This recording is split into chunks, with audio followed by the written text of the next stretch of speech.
What's going on, everyone? So, Chris Paul has officially gone to the Los Angeles Clippers. The Clippers officially got their guy. He's returning back. So now they brought in and completed what they wanted to do. They wanted to bring in Chris Paul. They wanted to bring in Bradley Beal, and they did.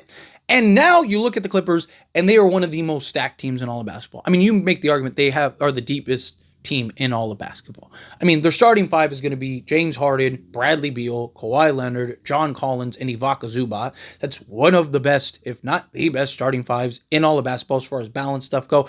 Definitely some concerns about the defense in the backcourt, right? James Harden and Bradley Beal defensively, not going to be great, but you do have Ivica Zubac, you have John Collins and his athleticism and his defensive versatility, and then obviously Kawhi Leonard, right? When he's healthy, he's still one of the best get a stop, get a bucket guys in basketball.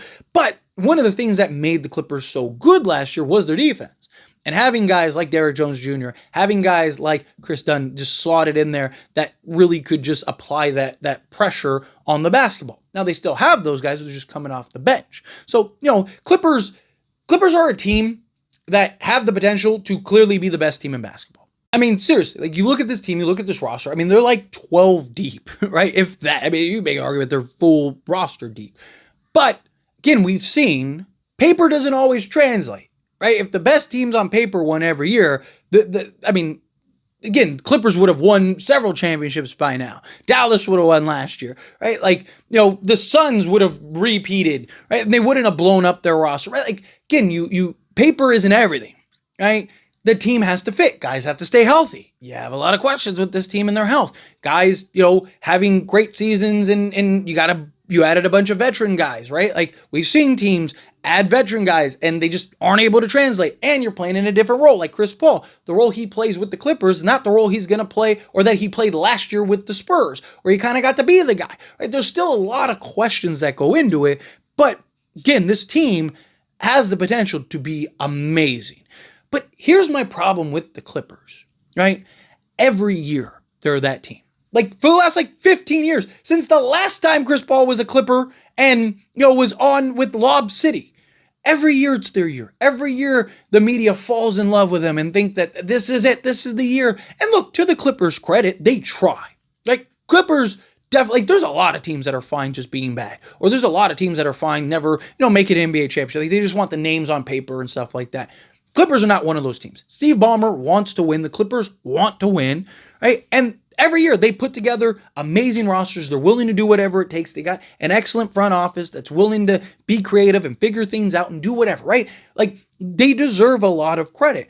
But again, I can't trust you or believe in you until you prove it. Every year, they're the best team in basketball. Every year, this is the year they're going to win a championship. And every year, they're a first or second round exit, or sometimes they don't even make the playoffs, right? So I just, until I see it, I can't believe it. Now, obviously, this is a very different team, right? And this might be the deepest Clippers team that they've had. I mean, you're talking about just the starting five. Like I mentioned, James Harden, right? Bradley Beal, Kawhi Leonard, John Collins, and Ivica Zubac. Now they have Chris Paul, right? Kris Dunn, Bogdan Bogdanovic, Nicholas Batum, right? Derrick Jones Jr. They have Brook Lopez, right? This team is deep. And I know I'm missing guys, but that's, 11, 12 guys right there that this team and this roster already has in his brain. I mean, this team, this is a team that's good enough that I think that they can stay afloat, even if Kawhi misses time, right? Even if Bradley Beal and Kawhi misses time, right? I do think that this team is going to be a very good basketball team. I do think that they will be a playoff team. I do think that this is a team that, again, is going to be great because they are just deep enough, and they're not deep in the sense of they got a bunch of but the back end talent really falls off. You see a lot of guys, it's they're 10 deep, but are they really 10 deep, right? Probably more really 7 or 8 deep, but the last two guys are good for 9th or 10th guys. No, they have guys that, would be probably 6th, 7th guys on many teams, maybe even starting for many teams that are going to be the 7th or 8th guy for this team. This team is genuinely talented, gifted, and deep, right? Don't want to sell this Clipper team short. And adding Chris Paul, we've seen every team that Chris Paul has gone to has had an improvement and an uptick. But to pretend there's not these concerns, to pretend this isn't a conversation every year for the Clippers, I just think is silly, right? We could be honest, but still be fair, right? And the honest thing is like, I want to see, right? I also want to see how this team puts together, right? Even the Bradley Beal acquisition, great acquisition, right? Him or the Clippers or the Bucks were the two teams that made the most sense for Bradley Beal. I thought the Bucks made the most sense out of anybody because Milwaukee would have given him the best chance just to go be Bradley Beal, right? You want to get back to being that 23-5-5 guy or that potentially 35-5 guy, go to the Milwaukee Bucks. But obviously he liked the Clippers. He wanted to be in LA. Makes sense. He gets to be a starter. But again, how does that defense work? Because again, the reason they were so good last year was they hung their hat on their defense. They're leaning more offense this year. Okay, sure. But they had the balance off the bench, things like that, sure. Right? But their defensive backcourt is an issue, right? And James Harden and Bradley Beal, that's not like they're not clamping anybody up, and teams are going to target those two and go after them. Now, they do have the athleticism and the defense and the versatility around those guys. And we've seen with like teams like Dallas with like Kyrie and Luka, or, Jalen Brunson and Luka, right? Like, it can work if you have the right kind of athletes around them, which I do think the Clippers do, but it is something that is eyebrow raising.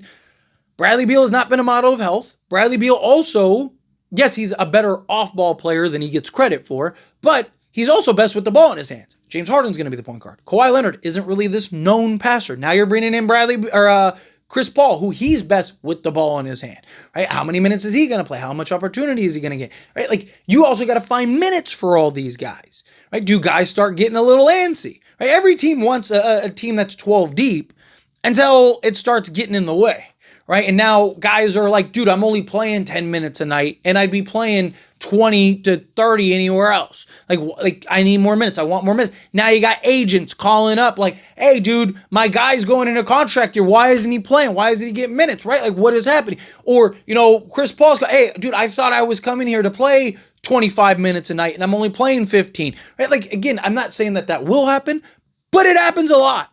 Right? Like, you start getting the noise. Don't be surprised if we start moving into the season and you start getting start hearing news about phone calls and insiders and leaks and all this stuff about, hey, Clippers are not, seeing at odds and whatnot. Ty Lue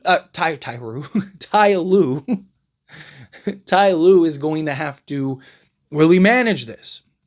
Right? Is he going to be able to kind of, find the minutes for people? Look, 82 game season is a long time. There are a lot of guys, but it takes buy-in is my point. Not everybody's willing to buy in all the time. If they are, they have the potential to do something special, without a doubt.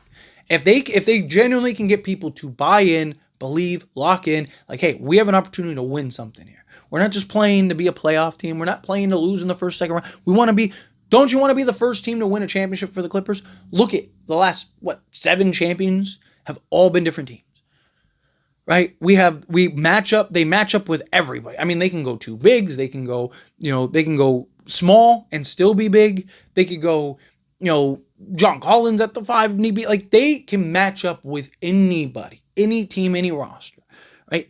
Again, this team is very good on paper, but you got, like, the pieces have to fit. They have to work. Everyone has to buy in. Guys have to stay healthy. There's a lot that goes into winning championships besides just like, hey, this team's really good, right? Like, health, matchups, all kinds of things still matter. Right? Clippers have to be able to get stops and generate stops. And once you get to the playoffs, right? Who are your 8 guys? Are you really going to go 12 deep in the playoffs? Probably not. So that means guys are going to start, but hey, dude, I'm not even playing in the playoffs. Now, again, all of these things are factors. All of these things matter. But anyway, as always, this is a discussion. Pass a question on you.